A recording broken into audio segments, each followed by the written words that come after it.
Well, how's it going, guys? I know it's been a while since we've seen each other, been a while since we've met, but I want you guys to know that recovery's going well.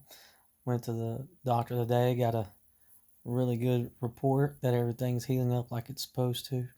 Sometimes it doesn't feel that way. Sometimes when you're uh, having to go through the process of healing and taking a rest, it's sometimes more difficult just to sit and wait and to listen and to look to Christ than it is for us sometimes to spend a lot of our energy on things that aren't necessarily bad things, but things that maybe that clutter that we have in our life, things that keep us busy or keep us distracted. I know that when everything is just said and done, we will be stronger.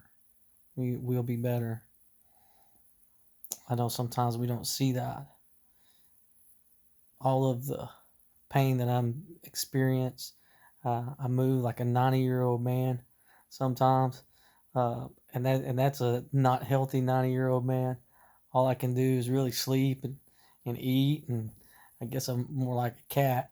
But all of this is supposed to help me to get to where they say I will get once this process is over with.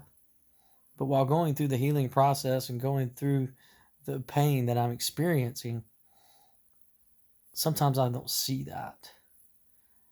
And I think that's what you see now going on even in our world.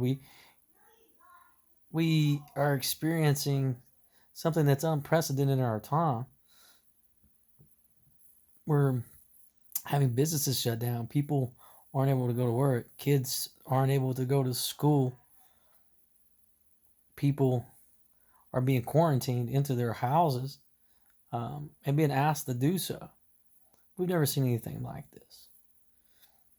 But according to how I see how God has worked in the past, is that every time you come through a crisis, every time that you come through a circumstance or a situation,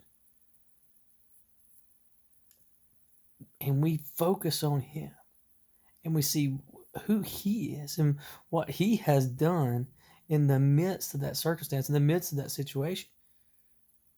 And so many times we wonder why. But maybe we need to ask a better question. It's not why is this happening, but maybe what do you want me as a Christ follower in 2020? What do you want to teach me in this season of my life? What do you want to teach us as a church? It's been amazing to watch that a crisis, a catastrophe, so to speak, for the church in many cases has caused the church to do what the church had been called to do in the in the first century. And it's that church is not about the four walls. It's not about the building. It's about the ecclesia. It's about the community. And how that community looks might be very different. Meeting online, texting friends, having life groups that end up doing Zoom and chats and all of these different types of mediums.